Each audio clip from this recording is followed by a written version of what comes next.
two verticals. Allen's down the seam, Mike's down the red line. So I'm looking at Allen. He puts his hand up, three guys go with him. So I'm throwing a no look to the red line. And when a lot of familiarity with this offense and with the quarterback, and he understands how I see the game and how I see the ball thrown and all those things, and sometimes it can make it easier. I don't think I've ever seen a team shuffle things up as much as the New York Jets over the past 2 weeks. To be honest, and maybe this ages poorly, but at least on paper, I didn't think much of it was necessary at all. Regardless, it's still very entertaining, and the New York Jets aren't done making moves. So before we get to the content, we are less than 40,000 subscribers away from getting to 1 million subscribers. If you want to help us reach that goal, make sure you subscribe and turn on our notifications. And now that we get all that out of the way, work!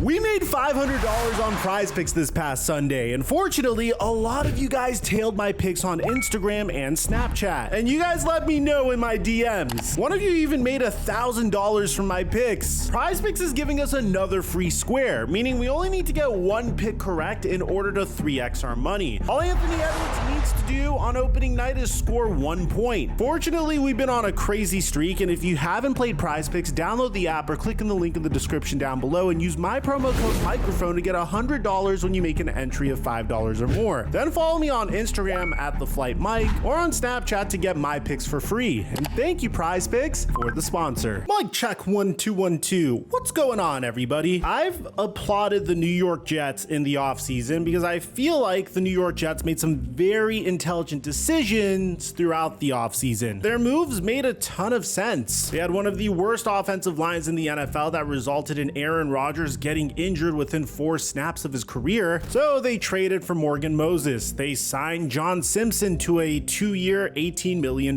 contract. They brought in Tyrod Taylor as Aaron Rodgers' backup, which is a huge upgrade over Zach Wilson. They took a flyer on Tyron Smith, and they also drafted Ali Fashanu, who has a great mentor to look up to in Tyron Smith. But apart from that, they also traded for Haason Reddick to bolster the offensive line, and they brought in Mike Williams. I honestly gave the Jets an A for this offseason. They literally addressed all of their needs, and they didn't really overpay for anyone except for maybe John Simpson. But alas, this is why the games are played, because we could have never imagined what would happen going into the season. To this day, Haason Reddick still hasn't played, and we're going to get to that in just a sec. But on top of that, Mike Williams and Aaron Rodgers haven't necessarily been on the same page. If you guys remember, on Monday Night Football, the New York Jets were in position to win against the Buffalo Bills. They were down 23-20, and Aaron Rodgers targeted Mike Williams deep, but that ended up in an interception. Following the game, Aaron Rodgers pointed the blame finger at Mike Williams. two verticals. Allen's down the seam, Mike's down the red line. So I'm looking at Allen. He puts his hand up, three guys go with him. So I'm throwing a no look to the red line. And when I peek my eyes back there, he's running an inbreaker.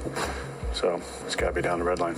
But the play is two guys vertical, one guy down the seam, one guy on the red line. But if you ask me, I'm with Ryan Clark on this one. Aaron Rodgers should have led Mike Williams towards the sideline, but instead underthrew the ball. As we let it play out, Aaron Rodgers is going to notice that Mike Williams will have room toward the sideline. Now, if you stop it right here, Aaron Rodgers understands that Tyron Johnson now has his eyes on the inside. And so for Mike Williams, what he wants to do is throw him out here and allow Mike Williams to flip his shoulders and get toward the sideline. What happens is once Aaron leaves it short, Tyron Johnson's able to speed turn, and after that speed turn, get to the football as Mike Williams slips. But it didn't end up mattering, because within 24 hours, the New York Jets traded for Davante Adams. Now, I personally found this to be very comical, because when Robert Saleh was fired a few weeks ago, Aaron Rodgers came out and said this. It's interesting the amount of power that people think that I have, which I don't. It's so funny that Aaron Rodgers would come out and say that he doesn't have as much power as people think, but this trade was literally made to appease Aaron Rodgers. Instead of trying to figure it out with Mike Williams, the Jets decided to relent and trade for Aaron Rodgers' old buddy. It's just so funny just looking at this trade from every aspect. I mean, Antonio Pierce is delusional about the state of the Raiders. Just business as usual, and that's how we've been really operating the last couple weeks. I mean, DJ Turner, I think that's been really impressive for us. More Brock Bowers. You saw Harrison Bryant as well show up. So I think just all these other guys who had a smaller role now understanding their role payroll is bigger. And like I told him, hey, listen, you might only get 3 or 4 catches. You might get 2 or 3 deep balls down the field. Make the most out of it. You might only be coming in the game just to block.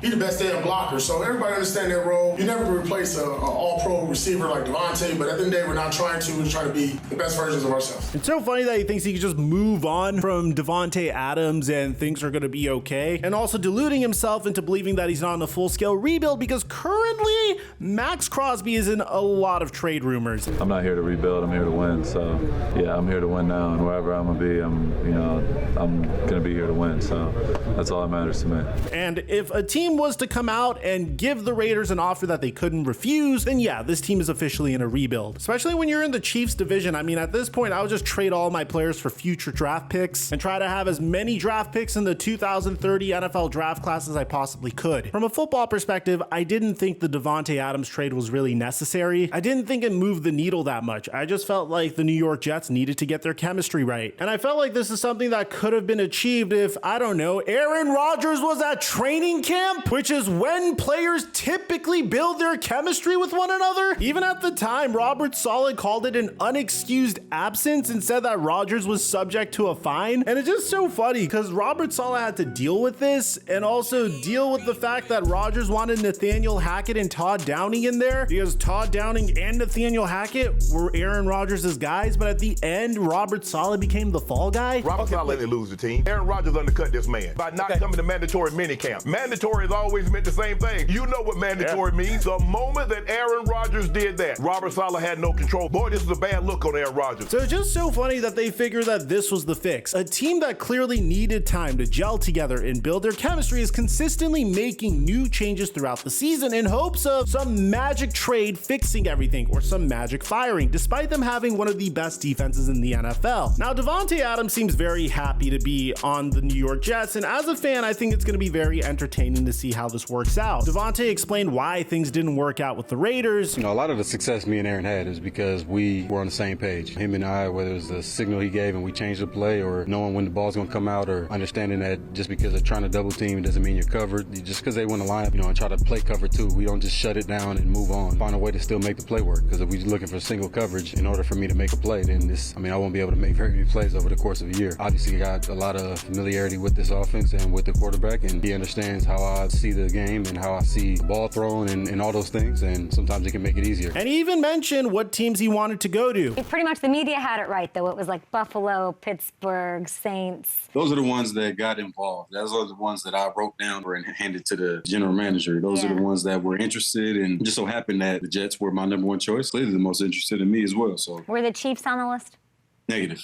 That was talked about, but the Chiefs were not on the list. And to be honest, I could see the philosophy that trading for Davante Adams and reuniting him with Aaron Rodgers on the Jets is the equivalent to the Tampa Bay Buccaneers trading for Rob Gronkowski and reuniting Rob Gronkowski and Tom Brady on the Tampa Bay Buccaneers. I could understand that logic and I could understand that philosophy, and maybe it works, but you could clearly see the difference in the way Tom Brady handled his second team versus the way Aaron Rodgers is handling his second team. There's a lot of micromanagement going on behind the scenes between Aaron Rodgers and the Jets, and a lot of it doesn't make sense. Whereas at first, Tom Brady and Bruce Arians did have some issues, primarily because Bruce Arians' offense didn't have any pre-snap motion, which really crippled Tom Brady, but they both compromised. Eventually, Arians used some pre-snap motion, built an offense around Tom Brady, and next thing you know, Buccaneers won a Super Bowl. Now, in the case of the New York Jets, as a result of the Davante Adams trade, Mike Williams has become expendable, which, again, I don't necessarily agree with this philosophy. I also feel like this kind of cripples Garrett Wilson a little bit, but now you have a capable wide receiver in Mike Williams that is eventually going to get traded. And so far, there's some things that have been a little bit fishy with Mike Williams. After getting called out publicly by Aaron Rodgers and following the trading for Davante Adams, Mike Williams was unavailable in practice. But what was very interesting about this is Mike Williams apparently did not participate in receiver drills during Thursday's practice open to the media and instead worked out on a side field with the trainer and injured cornerback DJ Reed. New play caller Todd Downing really downplayed the weirdness of this whole situation, saying that we have an accomplished wide receiver room right now, and I hope that everybody feels there's some intentionality and purpose in how we're putting the plan together. But now that Aaron Rodgers has Garrett Wilson, Davante Adams, and Allen Lazard to throw the football to, there's definitely a question of how active Mike Williams is going to be in the offense. And again, Todd Downing is really brushing this situation off. Just tell Aaron to throw to the open guy. That's the easy part. As a chef, you would want a bunch of ingredients, right? You wouldn't want to be standing in the kitchen and looking for something in the cupboard. So it's a good problem to have that we have all these ingredients. That's the challenge for a coaching staff, right? You have all these talented weapons now, and it's still about figuring out how you're going to make sure that everybody feels their piece of the pie. But the crazy thing about this whole situation is Aaron Rodgers originally had plenty of ingredients. I'm sorry to say. And I'm not just some guy that likes to blindly hate on Aaron Rodgers. I think what he was able to do with the Green Bay Packers in the latter part of his career was very entertaining. I've really enjoyed making content on how overly melodramatic he could be about the most simplest situations. But I respect his talent, and I think he's one of the greatest QBs in NFL history. But you have to be honest, Aaron Rodgers had plenty of weapons from the get-go. Between Breece Hall and Braylon Allen, Garrett Wilson, Mike Williams, and Allen Lazard, who he has familiarity with, to Tyler Conklin and one of the best defenses in the NFL, there's really no excuse not to make this work out. I mean, great, you have Davante Adams now, but just giving the excuse that Aaron Rodgers didn't have enough weapons is absolutely insane. So I expect Mike Williams to get traded very soon, but not just Mike Williams. You see, a huge storyline for the Jets throughout the season, and what makes this all even more impressive, is the edge rusher that they traded for, Haason Reddick. It's kind of amazing. The season would have been completely different for the New York Jets if they were able to figure out a contract extension with Haason Reddick, but alas, they were never able to do so. And the fact that they have one of the best defenses in the NFL without Haason Reddick is even more impressive. What's even crazier is currently the New York Jets average 3.3 sacks per game. So I could understand this gigantic game of chicken between Haason Reddick and the New York Jets. The New York Jets are currently within the top 5 in average sacks per game. So I don't really blame them for not necessarily feeling that they need Haason Reddick. But in the meantime, Haason Reddick still has plenty of leverage, and I don't blame him for handling this situation the way he is. Because Haason Reddick is 30 years old and is coming off of one of his most productive seasons to date. I mean, in 2022, the man had 16 sacks for the Eagles. In 2023, he had 11 sacks for the Eagles. Throughout the past 4 years, this man has had double-digit sacks, and he's about to turn 30. If he gets on the field and tears his ACL or his Achilles or some type of injury, then there goes his final major payday of his career. He's already fairly wealthy, so he could afford to take the hit from the holdout that he's had so far, but there's no question about it. If Haason Reddick was on this team, at least on paper, wow, you could only imagine this would be a team that would be leading the NFL in sacks. But alas, that hasn't been the case, and a gigantic game of chicken has continued into the regular season. Haason Reddick isn't any closer to returning to the Jets because the Jets have no leverage at this point. They're 2-4. I mean, yeah, you could dangle the fact that you're within top 5 in sacks, but there's no question about it. Haason Reddick would make the Jets' life significantly easier. So in the case of Mike Williams, the top teams that are interested in him are the Pittsburgh Steelers, who could desperately use wide receiver help, but also a trade back to the Los Angeles Chargers could be possible. And I'm assuming the Kansas City Chiefs would be interested in a player like Mike Williams as well, given the fact that their depth hasn't been the greatest at the wide receiver position between what's happened to Rashee Rice and what's happened to Hollywood Brown. In the case of Haason Reddick, the top team that I believe would trade for him is none other than the Detroit Lions. The Lions had a dominant game against the Dallas Cowboys. There's no question about it. But there's a gigantic gaping hole at the edge rusher position because they lost the heart and soul of their defense in Aiden Hutchinson. He's out for the season, and they need an edge rusher that could fill that void. And Haason Reddick is more than capable of doing so. But the problem is, I don't know how the contract would work in that instance because the Lions really would only need Haason Reddick for 1 season. I guess theoretically speaking, you could play Aiden Hutchinson and Haason Reddick together because Haason Reddick is technically more of an outside linebacker than he is a full-on defensive end, whereas Aiden Hutchinson has always been on the defensive line and coming off of the edge. It wouldn't take much to get Haason Reddick either. But let me know in the comment section down below, what do you guys think about all this? Do you think that these trades that the Jets are making are going to result in a Super Bowl, or do you think it's just doing more harm than good? I'd like to hear what you have to say. Aside from that, I'm your boy Mike, and I'm dropping our mic until our next upload.